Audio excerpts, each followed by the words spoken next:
Hello students, so this is Girshati Kamble. Okay, so our today's topic is hydrides. तो अभी हम देखेंगे hydrides किसको बोलते हैं बोले तो हाइड्राइड किसको बोलते हैं बोले तो जो भी एक हमारा हाइड्रोजन एक के साथ अटैच होते हैं ना उसको हम बोलते हैं हाइड्राइड्स। तो हाइड्राइड्स का डेफिनेशन क्या है बोले तो binary compounds of hydrogen with other elements are called hydrides. मतलब अगर क्या होता है बोले तो एक हमारा हाइड्रोजन किसी और एलिमेंट्स के साथ अगर वो अटैच हुए तो तब हम क्या बोलते हैं बोले तो हाइड्राइड्स बोलते हैं। कैसे? अगर सोचो कि ये एक एलिमेंट्स है, ये क्या है? ये एक लिथियम है। ओके, तो अगर आप अज्यूम करो ये एक लिथियम है और ये क्या है बोले तो एक हमारा हाइड्रोजन है। जब हमारा लिथियम के पास जाके जो हमारा हाइड्रोजन अटैच होता है ना, ये क्या है? हमारा लिथियम है और ये क्या है? हमारा हाइड्रोजन है। जब हमारा हाइड्रोजन मॉलिक्यूल लिथियम के साथ अटैच होते हैं ना उसको हम बोलते हैं हाइड्राइड्स बोलते हैं। ओके, तो हाइड्राइड्स का हम कैसे एक्सप्रेस करते हैं बोले तो E into HX। तो E क्या होता है बोले तो इधर E बोले तो एलिमेंट्स होता है और H बोले तो हमारा हैलाइड्स होता है। ओके, तो ये क्या है बोले तो इसको हम कैसे एक्सप्रेस करते हैं बोले तो कैसे लिखते हैं बोले तो अगर इधर क्या बोला था मैं E बोले तो आपको एलिमेंट है, तो एलिमेंट कौन सा है? हमारा मैग्नीशियम एक एलिमेंट्स है और HX क्या है बोले तो हमारा हैलाइड्स है। तो हैलाइड्स मतलब क्या होता है बोले तो इसको हम H2 बोल के ये करते हैं। तो क्या है? HX बोले तो H2 होगा। तो ये क्या है बोले तो हमारा ऐसे हाइड्राइड्स को हम कैसे एक्सप्रेस करते हैं बोले तो E into HX करते हैं। E बोले तो एलिमेंट, HX बोले तो हैलाइड्स। ओके, ये लिख लिया। उसके बाद और एक नाम से भी हम हैलाइड्स को डिनोट करते हैं। कैसे? EMHN। ओके, तो EMHN को अगर हमारा क्या है इधर E बोले तो हमारा एक एलिमेंट है और H बोले तो हमारा हैलाइड्स है बोल के बोला था मैं। तो इधर E बोले तो हमारा क्या है बोले तो बोरान है और H बोले तो क्या है? ये हमारा हाइड्रेट है। तो यह इधर बोले तो कितना पुट करें हम? 2 पुट करें, यानी कितना पुट करें? 6 करें। तो तब क्या हो रहा था बोले तो हमारे को डाइबोरेन बोल के फॉर्मेशन हो रहा है। तो इस तरह से हम क्या करते हैं बोले तो जो भी एक हमारा हाइड्रोजन मॉलिक्यूल किसी और एलिमेंट्स के साथ अगर वो जुड़ जाए तो उसको हम बोलते हैं हाइड्राइड्स बोलते हैं। ओके, तो depending upon electronegativity of the elements and nature of the bond hydrides are classified into 3 types. मतलब जो हमारा हाइड्रोजन मॉलिक्यूल्स को उसका इलेक्ट्रोनेगेटिविटी के बेसिस के ऊपर एंड उसकी बॉन्ड फॉर्मेशंस के ऊपर हमारा हाइड्राइड्स क्या किया है बोले तो 3 टाइप्स हमको क्लासिफिकेशन किए हैं। उसमें पहला वाला है आयोनिक हाइड्राइड्स और सेलाइन हाइड्राइड्स। ओके, तो आयोनिक हाइड्राइड्स को हम सेलाइन हाइड्राइड्स क्यों बोलते हैं बोले तो इसमें हम डिस्क्रिप्शन में देखेंगे। ओके, और क्या है सेकंड वाला क्या है बोले तो कोवैलेंट हाइड्राइड्स और मॉलिक्यूलर हाइड्राइड्स। सो कोवैलेंट हाइड्राइड्स को हम मॉलिक्यूलर हाइड्राइड्स से भी हम बोलते हैं। ओके, तो थर्ड वन क्या है बोले तो मेटालिक और नॉन स्टोइकोमेट्रिक हाइड्राइड्स। तो मेटालिक और नॉन स्टोइकोमेट्रिक किसको बोलते हैं बोले तो जो भी हमारा हाइड्रोजन वो फॉर्मेशन नहीं होता है, मतलब इट डज नॉट फॉर्मेशन, तो उसको हम बोलते हैं नॉन स्टोइकोमेट्रिक हाइड्राइड्स। तो ये क्या है बोले तो हमारा क्लासिफिकेशन ऑफ हाइड्राइड्स के बारे में हो गए। तो अभी हम क्या करेंगे बोले तो 1 by 1 उसके बारे में देखेंगे। ओके, पहला टाइप देखेंगे आयोनिक और सेलाइन हाइड्राइड्स। ओके, तो आयोनिक और सेलाइन हाइड्राइड्स। तो आयोनिक मतलब आपके माइंड में सोच रहे होंगे इसमें कैटायंस एंड एनायंस रहता होते हैं। कैसे? अगर आप एक एग्जांपल लिए तो NaCl है, तो इधर क्या होता है बोले तो जो भी एक हमारा कंपाउंड्स में उसके ऊपर positive charge and negative charge रहे तो उसको हम क्या बोलते हैं बोले तो आयोनिक बोलते हैं। तो इधर क्या होता है बोले तो बेस्ट एग्जांपल कौन सा है? नमक, जो क्या है? Sodium chloride. तो सोडियम क्या रहता है बोले तो पॉजिटिव चार्ज रहता है और क्लोरीन क्या रहता है बोले तो नेगेटिव चार्ज रहता है। ओके, तो अभी हम देखेंगे आयोनिक जो हमारा आयोनिक हाइड्राइड्स है। तो आयोनिक हाइड्राइड्स को सलाइन हाइड्राइड्स और साल्ट लाइक हाइड्राइड्स क्यों बुलाता है बोले तो क्योंकि जो भी हमारा आयोनिक हाइड्राइड्स का प्रॉपर्टी है वो क्या होता है बोले तो इनका प्रॉपर्टी साल्ट की तरह रहता है। जो भी प्रॉपर्टी क्या रहता है बोले तो जो हमारा आयोनिक हाइड्राइड्स और हमारा जो साल्ट का प्रॉपर्टी है दोनों क्या है बोले तो सिमिलर है। तो इसलिए क्या बोलते हैं बोले तो आयोनिक हाइड्राइड्स को हम सलाइन हाइड्राइड्स से भी और साल्ट लाइक हाइड्राइड्स से भी बुलाते हैं। ओके, तो अभी हम देखेंगे these are the stoichiometric compounds formed with s block elements which are highly electropositive in character। मतलब क्या होता है बोले तो ये हमारा आयोनिक हाइड्राइड्स है, ये क्या होता है बोले तो पूरा हमारा जो हमारा s block एलिमेंट्स है इन दी पीरियोडिक टेबल में हमारा जो भी s block एलिमेंट्स है वो पूरे के पूरे क्या करते हैं बोले तो आयोनिक हाइड्राइड्स फॉर्मेशन होते हैं except lithium, beryllium and magnesium. इन तीन एलिमेंट्स को छोड़ के जो भी हमारा s block एलिमेंट्स में जो भी s block ग्रुप एलिमेंट्स है वो सभी क्या होता है बोले तो आयोनिक हाइड्राइड्स फॉर्मेशन होता है। ओके, और क्या होता है बोले तो आयोनिक हाइड्राइड्स में हमारा हाइड्रोजन क्या होता है बोले तो ये H- फॉर्मेशन होता है, क्योंकि इधर क्या होता है बोले तो H- फॉर्मेशन होता है। अगर आप द हाइड्राइड्स ऑफ ग्रुप 1 का फॉर्मूला देखें तो क्या है बोले तो MH है। The hydrides of group 1 formula क्या है बोले तो MH है। तो M मतलब क्या होता है बोले तो जो भी हमारा ग्रुप 1 का एलिमेंट्स है एक्सेप्ट लिथियम, हम क्या कह लिए इधर sodium, potassium, rubidium, caesium and francium. तो ये सभी क्या है बोले तो हमारा एक्सेप्ट लिथियम को छोड़ के, क्योंकि लिथियम बेरिलियम एंड मैग्नीशियम क्या है बोले तो ये बहुत लाइट वेट एलिमेंट्स है, इसलिए क्या कर रहे हैं बोले तो उन तीनों एलिमेंट्स को लाइट है मतलब वेटलेस है, तो इसकी वास्ते हम क्या कर रहे हैं बोले तो उन तीन एलिमेंट्स को हम s ब्लॉक को एलिमेंट्स में छोड़कर जो भी हमारा एलिमेंट्स है वो सभी आयोनिक हाइड्राइड्स फॉर्मेशन होता है। ओके, अगर इधर एग्जांपल लिए तो क्या होता है बोले तो M बोले तो हमारा element sodium, potassium, rubidium, caesium, francium. Okay, तो एक अप्लाई करो सोडियम हाइड्राइड और potassium hydride, rubidium hydride, caesium hydride, francium hydride. Okay, ऐसे ही अभी हम अगर करें तो द हाइड्राइड्स ऑफ ग्रुप 2 ये फॉर्मूला क्या होता है बोले तो MH2, क्योंकि एक इधर आप MH MH2 करे बोले तो क्योंकि जो हमारा s ब्लॉक एलिमेंट्स में है जो ग्रुप 1 का क्या होता है बोले तो उनका +1 चार्ज रहता है, इसलिए MH। ओके, और जो हमारा ग्रुप 2 एलिमेंट्स है उसका चार्ज क्या होता है बोले तो 2 होता है, इसलिए MH2।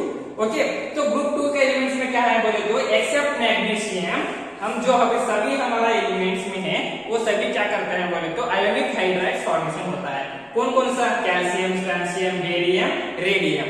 तो ये सभी क्या है बोले तो ग्रुप 2 एलिमेंट्स में जो हमारा क्या है बोले तो आयोनिक हाइड्राइड फॉर्मेशन होता है।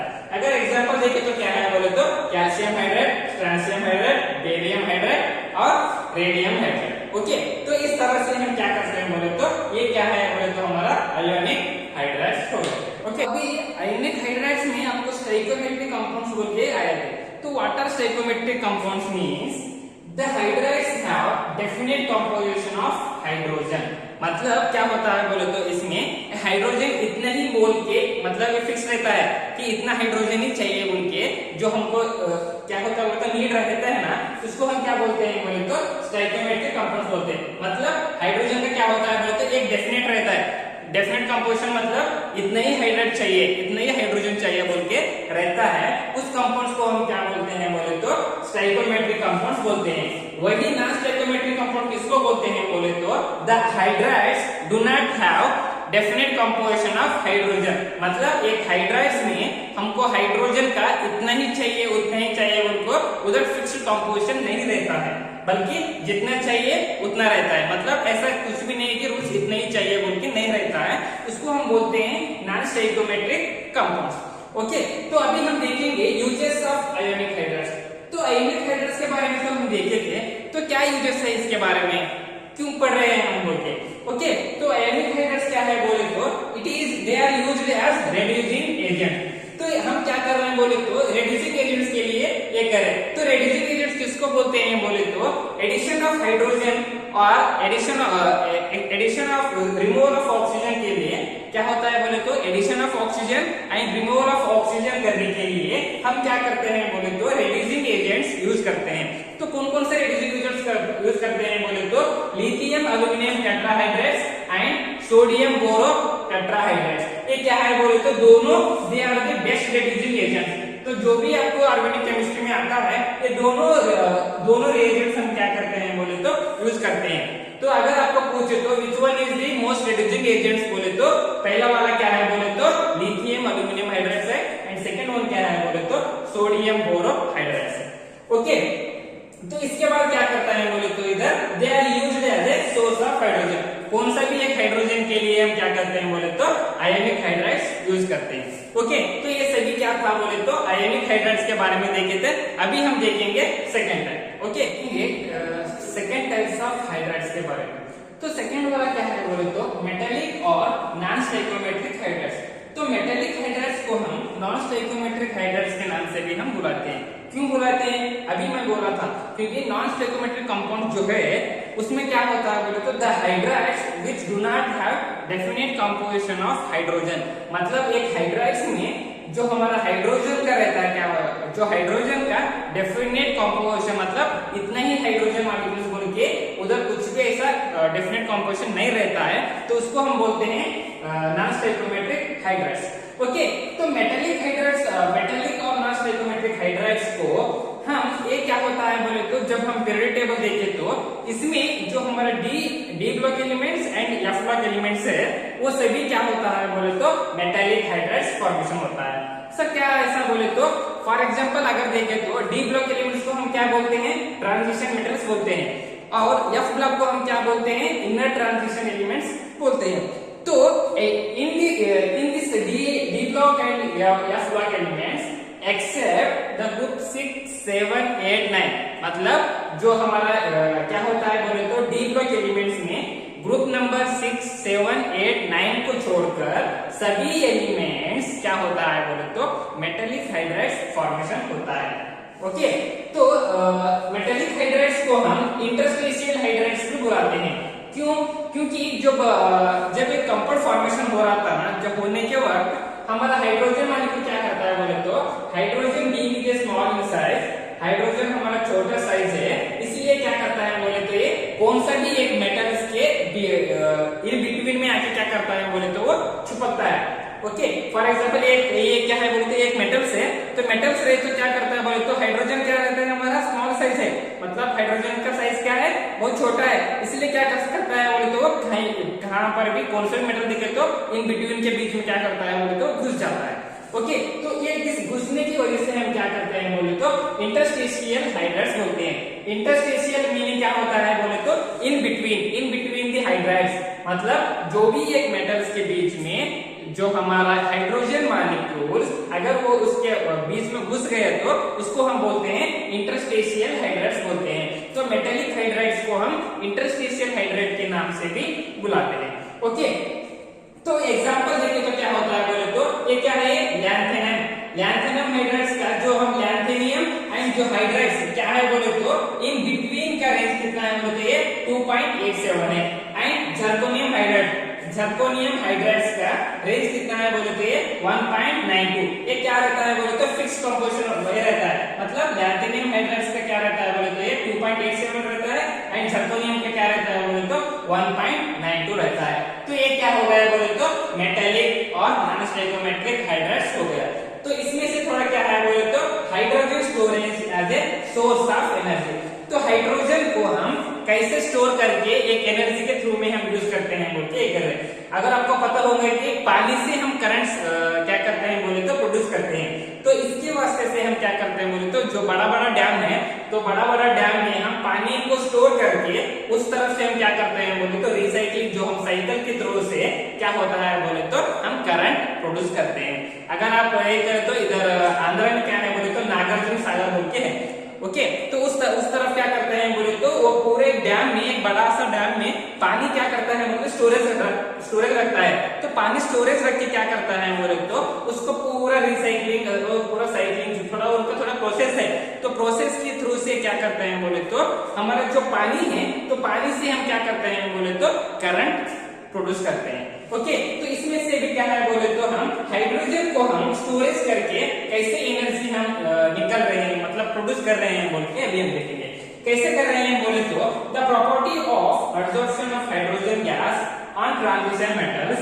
जब हमारा क्या होता है बोले तो हाइड्रोजन गैस है, H2 गैस है, वो हम क्या कर रहे हैं बोले तो ट्रांजिशन मेटल्स है, मतलब कौन से भी एक डी ब्लॉक एलिमेंट्स में हम उसके ऊपर यूज करके क्या करते हैं बोले तो कैटालिटिक रिडक्शन करने के बाद हम क्या कर रहे हैं बोले तो preparation of large number of compounds, some of the metals are palladium and platinum can accommodate a very large volume of hydrogen. मतलब क्या कर रहे हैं बोले तो इधर हाइड्रोजन को हम कैसे स्टोरेज कर रहे हैं बोले तो एक क्या कर रहे हैं बोले तो एक पूरा H2S गैस में हम क्या कर रहे हैं बोले तो ट्रांजिशन मेटल्स को लेके उसको हम यूज कर रहे हैं, हम कैटालिटिक रिडक्शन कर रहे हैं। क्यों कर रहे हैं बोले कैटालिटिक रिडक्शन बोले तो पैलेडियम एंड प्लैटिनम यूज कर रहे हैं ताकि उनका रिएक्शन क्या हो जाए बोले तो फास्ट हो जाए।